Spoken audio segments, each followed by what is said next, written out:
ఆదికాండ గ్రంథము, ఆదికాండము 1వ అధ్యాయము, ఆదికాండము 1వ అధ్యాయము 26 నుంచి 31 వరకు చదవండమ్మా.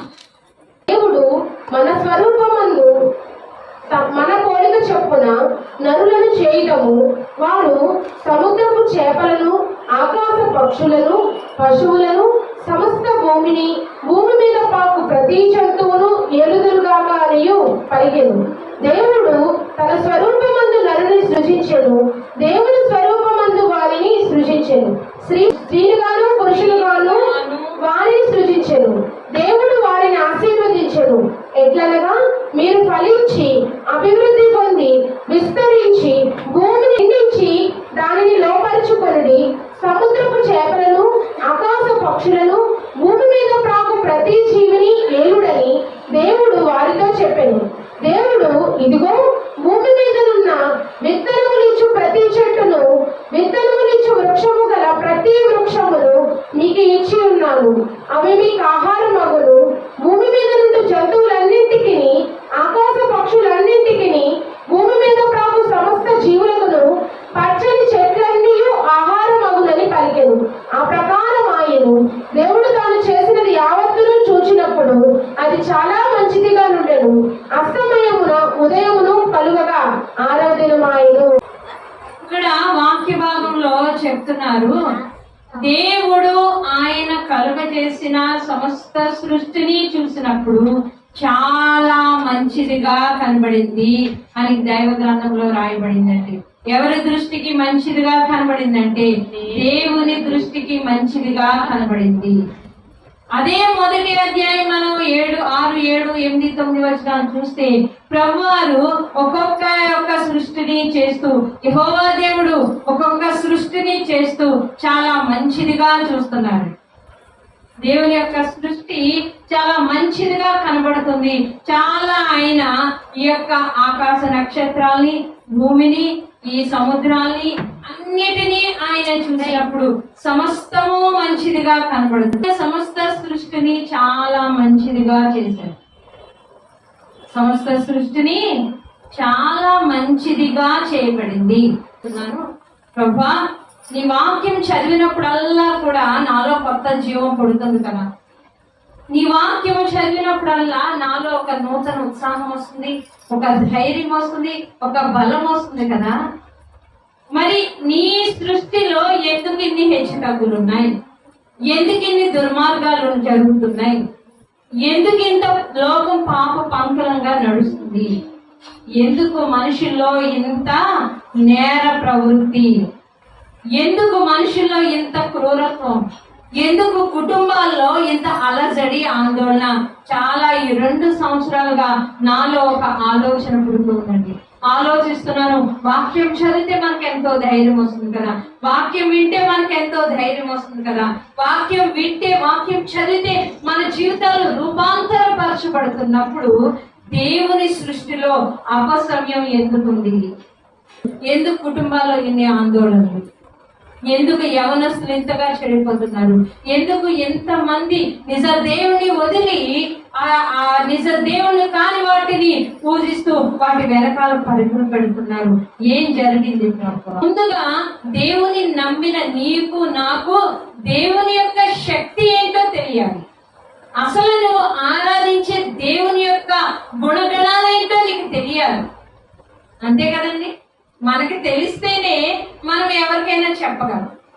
చెప్పడం వరకు పక్కన పెట్టండి, మనం జీవించడంలో, మన జీవన ప్రమాణంలో మార్పులు తెచ్చుకోగలమండి? తెచ్చుకోగలం. వాక్యం విన్నప్పుడు అది మనల్ని రూపాంతరపరుస్తుంది, అది మనల్ని శుద్ధి చేస్తుంది, మనల్ని మారుస్తుంది. అసలు దేవుడు ఎవరు? మన దేవుని యొక్క, మన నిజ దేవుడని నమ్మేము, బాప్తిసం పొందాము, ఆరాధిస్తున్నాము, తండ్రి నాయని సహాయం చేయంటే సహాయం పొందుకుంటున్నాం. అంతవరకేనా నువ్వు నమ్మిన దేవుని యొక్క శక్తి? అసలు ఆ దేవుని యొక్క శక్తి ఏంటి? ఆయన యొక్క ప్రభావం ఏంటి? ఆయన యొక్క మహిమ ఏంటి? మనకు తెలియాలి. ముందు మనకి తెలిస్తేనే మన జీవితంలో చాలా మార్పులు వస్తాయండి. రావాల్సిన అవసరం ఉంది అని మీకు అనిపిస్తుందా?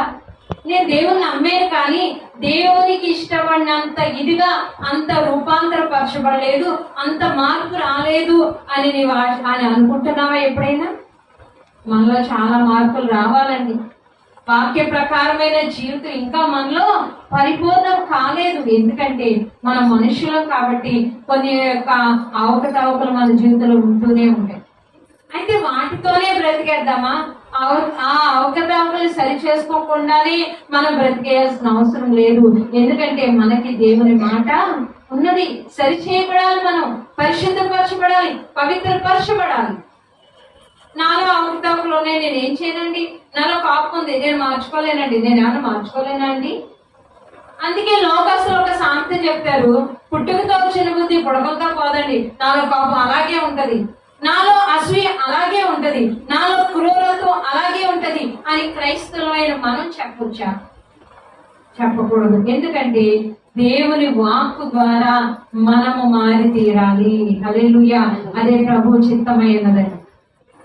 అయితే ఇక్కడ మనం చదివిన వాక్య భాగంలో చూస్తున్నాము, దేవుడు సమస్త సృష్టిని చేసినప్పుడు చాలా మంచిదిగా చేశారంట, చాలా మంచిదిగా ఉన్నదంటండి. కానీ మరి ఈ రోజు ప్రకృతి మన మీద ఎందుకు పగబడుతుంది?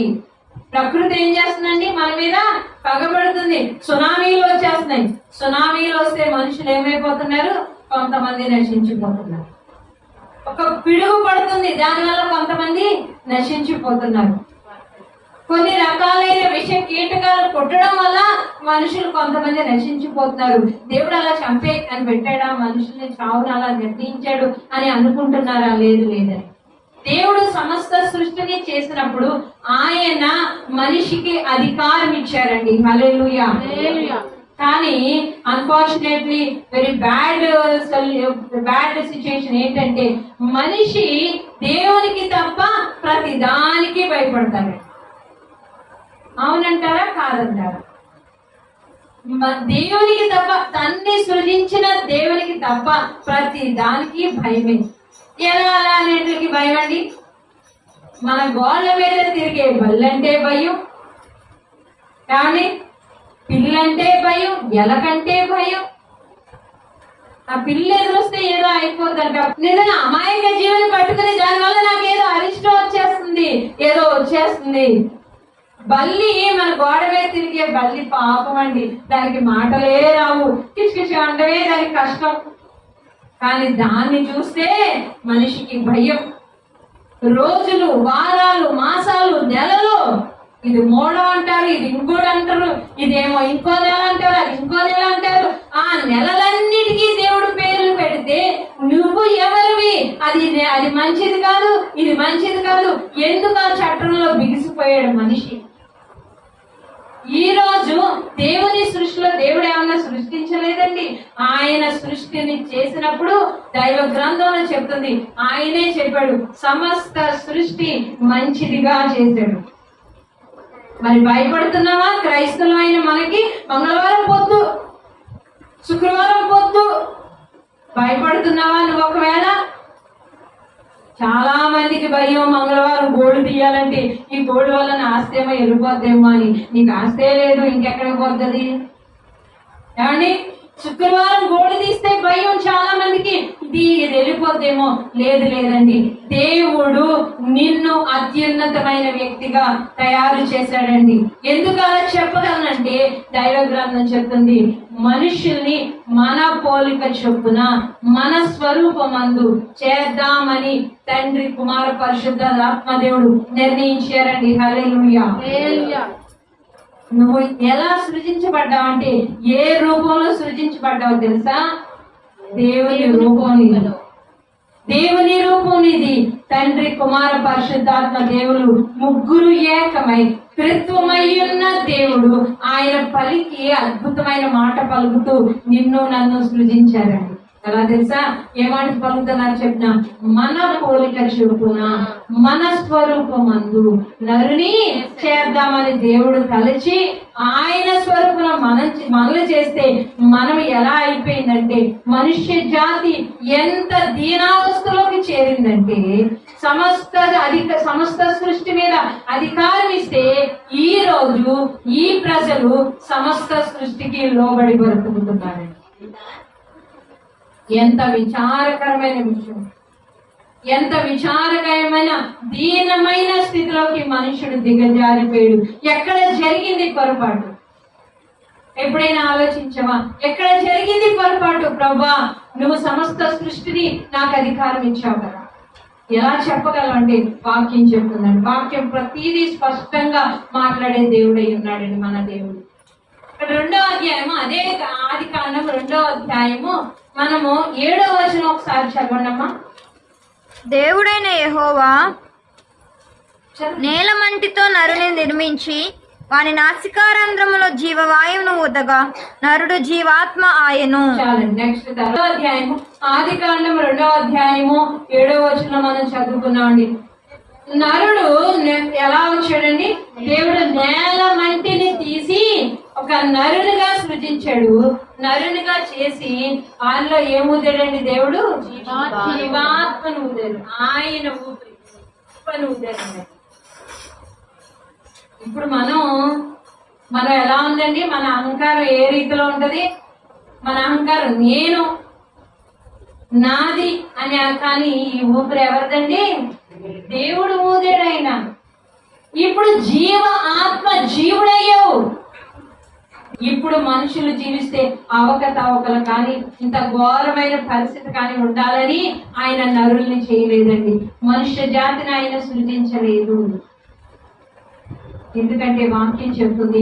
8వ వచనం చదవమా, త్వరగా చదవండి. దేవుడైన యెహోవా తూర్పున ఏదైనాలో ఒక తోట తోటను వేసి తాను నిర్మించిన నరుని దానిలో ఉంచెను.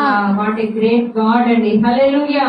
8వ వచనంలో చూస్తే ఆయన ఒక తోట, ఆ తోట పేరు ఏదెను, ఈడెన్ గార్డెన్ అంటే ఏదేను తోట ఒకటి వేసి, ఇక్కడ అద్భుతంగా రాయబడిందండి. 8వ వచనం ఒకసారి చదవమ్మా. దేవుడైన యెహోవా తూర్పున ఏదెనులో ఒక తోటను వేసి. చాలండి. తోటను ఏం చేశారంటే ఆయన వేశారంట. మీరు మొక్కలు వేస్తారా, పోస్తారా? అండి వేస్తారు, మొక్కలు వేస్తారు. ఇప్పుడు దేవుడైన యెహోవా తూర్పున ఏదెనులో ఒక తోటని వేశారు. ఎవరి కోసం? నరుని, ఆదాము కోసం, మొదటి మానవుని కోసం దేవుడు ఏం చేశాడండి? ఒక అద్భుతమైన ఏదైనా తోటను వేసి ఆ తోటలో ఆయన ఉంచడమే కాకుండా ఆ తోట యొక్క అభివృద్ధి కోసం ఆయన 4 నదుల్ని ఏర్పాటు చేసినట్టుగా దైవ గ్రంథంలో చూస్తున్నామండి. శక్తితో ఉన్నామండి. ఇక్కడ దేవుడు నరుని సృజించిన తర్వాత ఆ మనిషి కోసం దేవుడు ఏం చేశాడండి? ఒక ఏదైనా తోటను వేశారు. ఆ ఏదైనా తోట అద్భుతమైన అభివృద్ధి. అంటే మొక్కలు వేసినప్పుడు మొక్కలు వేసి వదిలేయం కదండి, మనం వాటికి ఏం చేస్తాం? నీరు పెడతాం. ఎందుకని? అది ఫలించాలి, ఆ కాయలు ఫలాలు మనం అనుభవించాలి. దేవుని యొక్క అద్భుతమైన ప్రణాళిక మనిషి పట్ల ఎంత గొప్పగా ఉందో చూడండి. నరుని సృజించాడు. ఆ నరునికి ఆయన ఒక ఏదైనా తోట వేశారు. ఆ ఏదైనా తోట ఫలాల చేత అభివృద్ధి చెందాలని 4 నదుల్ని ఆయన 4 వైపులా 4 నదుల్ని ఆయన ఇచ్చినట్టుగా ఆ తోటలోకి నీళ్లు పారేటట్టుగా ఆయన చేశారండి. ఇప్పుడు ఆ ఫలాలన్నీ ఎదుగుతున్నప్పుడు ఆ నరునికి చెప్తున్నాడు దేవుడు, నువ్వన్నీ తిని బలము పొందుకో, ఈ యొక్క అనుభవించవచ్చును, ఆరోగ్యంతో, ఆనందముతో, సంతోషముతో నువ్వు విలసిల్లవచ్చును అని చెప్పినట్లుగా మనం గ్రంథంలో చూస్తున్నాము. మీరు మీ బిడ్డకి ఏదైనా తయారు చేసి ఉంచారు, లేకపోతే వాడు స్కూల్ నుంచి వచ్చేటప్పటికి ఒక మంచి పాయసమో లేకపోతే మంచి ఇంకేదో వాడికి నచ్చింది, మీ బిడ్డకి నచ్చింది మీరు తయారు చేసి పెడుతున్నారు. ఎందుకనండి? వాడు తిని అభివృద్ధి చెందాలి. వాడు తిని ఏం చేయాలి? బాగా ఎదగాలి, బాగా చదువుకోవాలి, మంచి విషయాలు నేర్చుకోవాలి, ఫలించి అభివృద్ధి పొందాలని మన ప్రభువారు మనిషిని చేసి మనిషిని అలాగా రోడ్డు మీద వదిలేయలేదండి. ఆ మనిషి యొక్క అభివృద్ధికి ఆ మనిషి యొక్క ఉన్నతికి దేవుడు ఏం చేశారంటే ఆయన అద్భుతమైన ఏదైనా తోటని వేసినట్లుగా మనం చూస్తున్నామండి. హల్లెలూయా. ఎప్పుడైనా నీకు నిరాశ వచ్చిందా?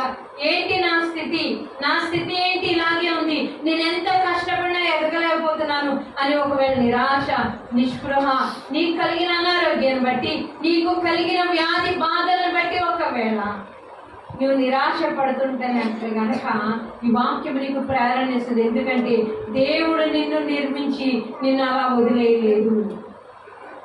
ఆయన నీ బాధ్యతని చాలా చక్కగా నిర్వర్తిస్తున్న దేవుడు మనం కలిగి ఉన్నామండి. హల్లెలూయా, హల్లెలూయా. ఒక్క మాటలో మనం చెప్పుకోవాలంటే నీ కర్మకి దేవుడు నిన్ను వదిలి వేయలేదు అని అర్థం అవుతుందండి నాకైతే. మీకు అర్థమైందా? అలాగా దేవుడు నిన్ను దయచేసి ఎందుకు నన్ను దేవుడు పుట్టించాడు అని ఒకవేళ నా జీవితానికి అర్థం లేదు, తినడం, పడుకోవడం, ఏదో వండుకోవడం, అగ్గిని తోముకోవడం, లేకపోతే కష్టపడి డబ్బులు తీసుకురావడం, ఇదే నా జీవితం అని ఒకవేళ ఒక నిరాశ కనుక నిన్ను ఎప్పుడైనా ఆవరిస్తున్నట్లయితే కనుక దేవుడు, నువ్వు ధైర్యం తెచ్చుకోవాల్సిన అద్భుతమైన మాట ఏంటంటే దేవుడు నిన్ను తయారు చేసిన నీ దేవుడు నీ కర్మకి నిన్ను వదిలేయలేదు అని అర్థం చేసుకో. అని ధైర్యపడు, ఆయన ఆశ్రయించు. కష్టం వచ్చిందా మోకరించు, ప్రార్థించి నీ గదిలోనికి వెళ్ళి తలుపులేసుకుని చాపేసుకుని ప్రార్థన చేయమని చెప్తున్నాడు దేవుడు. అది మానేసి నా బతికింతే, నా జీవితం ఇంతే, నా మొహం ఇంతే, నువ్వు ఎవరిని తిరుగుతున్నావు? దేవుడిని నిందిస్తున్నావు. ఎవరిని నిందిస్తున్నావు? నువ్వు దేవుడిని నిందిస్తున్నావు, ప్రత్యక్షంగా పరోక్షంగా. ఎందుకంటే నీకు నువ్వు చేసుకోలే, మనల్ని మనం చేసుకున్నామండి? చేసుకున్నామా? చేసుకోలే. దేవుని యొక్క అద్భుతమైన హస్తాల్లోంచి వచ్చిన మనల్ని మనం నిందించుకోకూడదు. ఆ నింద నువ్వు చేసినట్లయితే గనక పరమ తండ్రిని నువ్వు నిందిస్తున్నట్లు లెక్క. అంటే సాతానుడు ఏం చేస్తున్నాడు? నీ ద్వారా తండ్రిని నిందిస్తూ ఉన్నాడు. వాడి యొక్క టార్గెట్ అదే. కాబట్టి క్రైస్తవుల యొక్క మాట కానీ ఆలోచన కానీ చాలా జాగ్రత్తగా ఉండాలి. నీ తండ్రి గురించి ఉన్నతంగా ఆలోచించాలి. ఉన్నతంగా ఆలోచించినప్పుడే నీ విశ్వాస యొక్క పరిమాణం పెరుగుతుంది, నీ జీవితం ఫ్లరిష్ అవుతుంది. హల్లెలూయా. నేను పదే చెప్తున్నానండి, దైవ గ్రంథం చెప్తుంది, ఈ లోకపు ఆశీర్వాదమే నిజమైన ఆశీర్వాదం అనుకోకండి.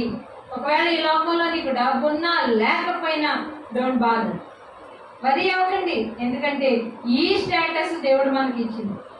కానీ అంతకు గొప్ప విషయం మన ఆత్మ రక్షణ దయచేశాడు. కాబట్టి దేవుణ్ణి నిందించొద్దు. నా మొహం ఇంతే, నేను నల్లగా ఉంటాను, నేను తెల్లగా ఉంటాను, నేను పొట్టుగా ఉంటాను నిందించుకుంటున్నట్లయితే కనుక మన యొక్క తండ్రిని మనం నిందిస్తున్న వారమే. జాగ్రత్త. కాబట్టి మన నోటితో ఏ పాపం కూడా జరగదు అని హామీ ఇస్తున్నాడండి యోగ భక్తులు. కాబట్టి నువ్వు నేను అలాంటి ఆలోచన కలిగి ఉండాలి. ఇక్కడ మళ్ళా మన యొక్క టాపిక్ లోకి వద్దాం. అసలు దేవుని యొక్క సృష్టిలో, అంటే దేవుని యొక్క ఆలోచనలో మానవుని ఎలా ఉంచాలని దేవుడు సృజించాడు. ఈరోజు అంటే దేవుడు నాకు ఆయుష్ ఇస్తే కొన్ని సిరీస్, కొన్ని టాపిక్స్ ఇదే అవుతుంది. అసలు దేవుని దృష్టిలో మానవుని యొక్క పుట్టుక ఎంత గొప్పగా దేవుడి యొక్క ఆలోచన ఉంది. నిన్ను సృజించడంలో దేవుని యొక్క ప్రణాళిక ఏంటి అనేది మనం ఆలోచించుకుంటే గనక, దేవుడు మొదటి మనిషిని చేసినప్పుడు ఆయన ఒక జ్ఞానము కలిగిన వ్యక్తిగా చేశాడు, ఒక వివేచన కలిగిన వ్యక్తిగా చేశాడు. ఆయన కొరకు ఆయన ఒక అద్భుతమైన ఆహారపు తోటను కూడా వేశాడండి దేవుడు. హల్లెలూయా. దేవుడు అక్కడతో నా బాధ్యత తీరిపోయిందని వదలలేదండి. మనిషి యొక్క ఉన్నతిని పెంచాలనుకున్నారు, అంటే మనిషిలో టాలెంట్స్ పెట్టాలనుకున్నారు, అంటే మనిషిలో ఒక గొప్ప ప్రయోజకుని చెయ్యాలనుకున్నాడండి దేవుడు. అందుకనే ఆ కింద వచనాలు మనం చూస్తే దేవుడు మాట్లాడతాడు ఆదాముతో, ఆదామా నేను సృజించిన సర్వ సృష్టిని నీ ఎదురుగా పంపిస్తున్నాను, వాటికి పేర్లు పెట్టు అని పంపించారండి దేవుడు. హల్లెలూయా. అంటే దేవుడు మనిషికి జ్ఞానం ఇచ్చి ఆ జ్ఞానాన్ని వృద్ధి చేయాలని చూస్తున్నారండి. హల్లెలూయా. నువ్వు చాలాసార్లు ఆలోచిస్తూ ఉంటావు, నాకు జ్ఞానం లేదు, నాకు రాదు, నేను చెయ్యను, నా వల్ల కాదు, ఇలాంటివన్నీ నువ్వు మాట్లాడుతూ ఉంటే కనుక అది కూడా పొరపాటే, దేవునికి అగైనెస్ట్ అయిన వర్డే అది కూడా. నీవెవరు నీ సామర్థ్యాల కోసం మాట్లాడడానికి? నీకైతే ఏ సామర్థ్యం, నాకైతే ఏ సామర్థ్యం మనకు లేదండి. మనకి సామర్థ్యం కలుగజేసిన వాడు మన తండ్రి. హల్లెలూయా, హల్లెలూయా, హల్లెలూయా. అయితే ఆయన ఇచ్చిన ఆ సామర్థ్యాన్ని, ఆ టాలెంట్స్ ని, ఆ ప్రత్యేకతల్ని నువ్వు దేవుని కొరకు వాడకుండా కొంచెం కింద పెడితే దానివల్ల నష్టపోయేది నీవే. చూసారండి మనిషి యొక్క పుట్టుక ఎంత ఉన్నతంగా ఉందో దేవుని యొక్క ఆలోచనలో. దేవుడు నేల మంటి నుంచి నరుని సృజించాడు. ఆ నేల మట్టే కదా చేశాను, వదిలేస్తానని అనుకోలేదండి. ఒక పరిపూర్ణమైన తయారు చేయడంలోనే, ఆయన క్రియేషన్లోనే ఆయన ఒక పరిపూర్ణమైన వ్యక్తిగా, జ్ఞానము కలిగిన వ్యక్తిగా, బలము కలిగిన వ్యక్తిగా ఆయన తయారు చేశారండి. తయారు చేయడమే కాదు, ఆ వ్యక్తికి కావలసినవన్నీ ఆయన సమకూర్చారు. 3వ పాయింట్ చూస్తే ఆ వ్యక్తిలో జ్ఞానాన్ని వృద్ధి చేయాలనుకున్నారు, అందుకే కొన్ని బాధ్యతలు అప్పగించారు. ఇప్పుడు ఆదాము దగ్గరికి ఈ సమస్త సృష్టిలో ఉన్న ప్రతి జంతువుని దేవుడు పంపించే, ఆదామా వాటికి నువ్వు ఏ పేరు పెడతావో అదే పేరు స్థిరమవుతుంది, పేర్లు పెట్టాను. ప్రభు నేను ఇప్పుడే కదా పుట్టాను, నాలో ఏం తెలివితేటలు ఉన్నాయి, నేను ఇప్పుడే కదా పుట్టాను, ఇంత బాధ్యతలు నేను ఎలా స్వీకరించిన తండ్రి అని అడగలేదండి ఆదాము గారు. మంచి ఉత్సాహంగా ఎంత పెద్ద తొండ వేసుకుని వస్తే ఏనుగు అని పెట్టాడు అంట ఆయన. ఈ రోజుకే దాన్ని ఏనుగు అని పిలుస్తున్నాము. ఒక చిన్న జీవి పొడుగు తోకేసుకుని వచ్చింది, దాన్ని ఆయన చూడగానే ఎలక అని పెట్టాడు, అది ఎలకైంది. ఈ రోజుకి మనం దాన్ని ఎలకనే పిలుస్తున్నాం. ఏ పేరైతే ఆదాము గారు పెట్టారో ఈ రోజుకి అదే పేరు పిలుస్తాం. కాబట్టి వానపాము అంటే నాకు చాలా చిరాకు అంటాం కదా మనం. వానపామ అని పెట్టాడు, అది ఎప్పుడు వస్తుందండి? వాన వచ్చినప్పుడు వస్తుంది కాబట్టి దాని పేరు వానపాము అని పెట్టారు ఆయన. ఎంత ఆశ్చర్యం అండి! దేవుని భక్తి చేస్తున్న నీవు దేవుని కార్యాల్ని ఆలోచించే విధానం ఇది అని ఎప్పుడైనా నేర్చుకుంటే దేవుని స్తుతించడంలో మన యొక్క జీవితం ధన్యం అవుతుందండి. హల్లెలూయా. నీ జీవితం యొక్క పర్పస్ ఏంటి అంటే దేవుని అత్యంత ఉన్నతంగా ఆరాధించడమే. తినేసి పడుకోవడానికి కాదండి మన దేవుడు సృష్టించింది. దేవుని యొక్క చిత్తంలో మనిషిని ఎలా సృజించాడంటే దేవుడు ఆయన్ని ఒక పరిపూర్ణమైన వ్యక్తిగా నేల మంటి నుంచి తీసినప్పుడు ఒక పరిపూర్ణమైన యవనబిడిగా దేవుడు తయారు చేశాడండి. మంచి బలముతో తయారు చేశాడు, మంచి శక్తితో తయారు చేశాడు. ఆయనకు కావలసిన ఏర్పాట్లు చేయడమే కాకుండా ఆయనలో ఉన్న శక్తి సామర్థ్యాలు బయటికి తెలియడం కోసం సమస్త సృష్టిని ఆయన దగ్గరికి పంపాడు. ఎంత రామున తలతలా మెరిసే పాము వస్తే నిన్ను జరిగొడ్డ అంటారు, వెళ్ళిపో అన్నాడు.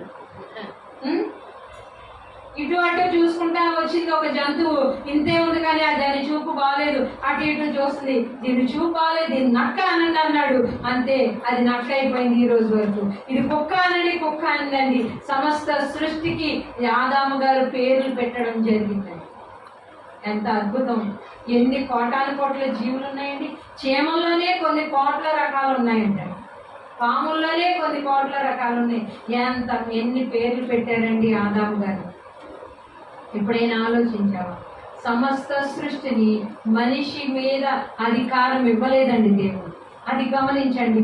సమస్త సృష్టికి మనిషి మీద అధికారం ఇవ్వలేదు, కానీ ఈ రోజు మనిషి మీద సమస్త సృష్టి ఏలుబడి చేయడానికి కారణం ఏంటంటే మనిషిలోనికి ఏం ప్రవేశించిందండి?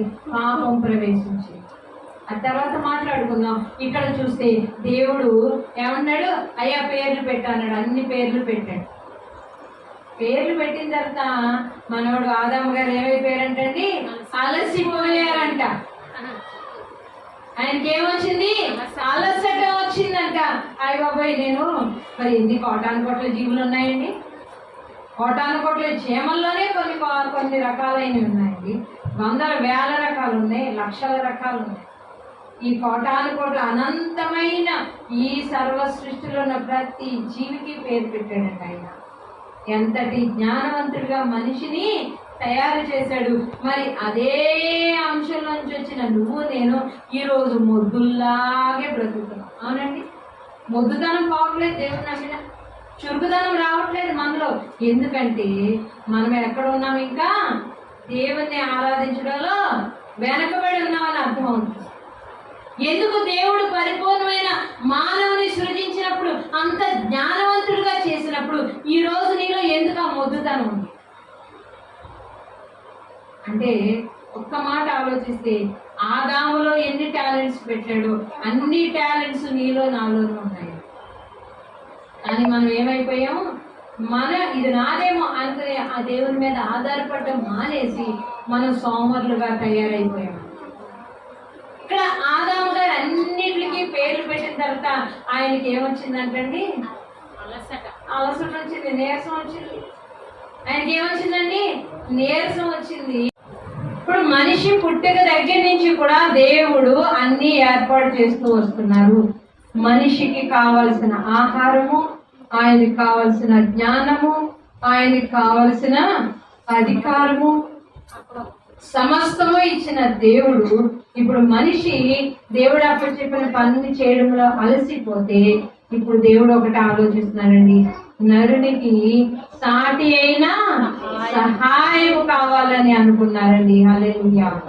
వాక్యం ద్వారా మీరు బలపడాలి, జ్ఞానవంతులు అవ్వాలి, ధైర్యవంతులు అవ్వాలి. ఎందుకంటే అయ్యో దేవుడు నన్ను ఎందుకు చేశాడు, నా జీవితానికి అర్థం లేదు, ఎందుకు ఈ అనారోగ్యం, ఎందుకు ఇంత బాధ, ఎందుకు ఇంత అప్పులు అని ఒకవేళ నువ్వు కృంగిపోతుంటే గనక దేవుని వాక్యం ధైర్యం ఇస్తుంది, నిన్ను ఉద్ధరించడానికి నేను సిద్ధంగా ఉన్నాను, నీ సంరక్షణ నేను చూస్తాను, నీ కొరకు ప్రతిదీ నేను ఏర్పాటు చేశాను అని మొదటి మానవుడి ద్వారా దేవుడు మనకి ధైర్యం ఇచ్చారండి. ఆనాడున్న దేవుడు అదే అధికారంతో, అదే యొక్క ప్రేమతో నిండి ఉన్న ఆ దేవాది దేవుడిని మనం ఆరాధిస్తున్నాం. కాబట్టి ఎవ్వరూ అధైర్యపడద్దండి. నాకేం జ్ఞానం లేదు, నాకేం తెలియలేదు, నేను చదువుకోలేదు, నేనెందుకు కొరగాను అని అనుకుంటున్నట్లయితే గనక అది లోక జ్ఞానం లేకపోయినా పర్వాలేదు, కానీ దైవికమైన జ్ఞానంతో నీ జీవితాన్ని ఉన్నతంగా దేవుని కొరకు వాడబడేలాగా దేవుడు నిన్ను, నన్ను, మనం అందరినీ దీవించి ఆశీర్వదించును గాక. ఆమేన్.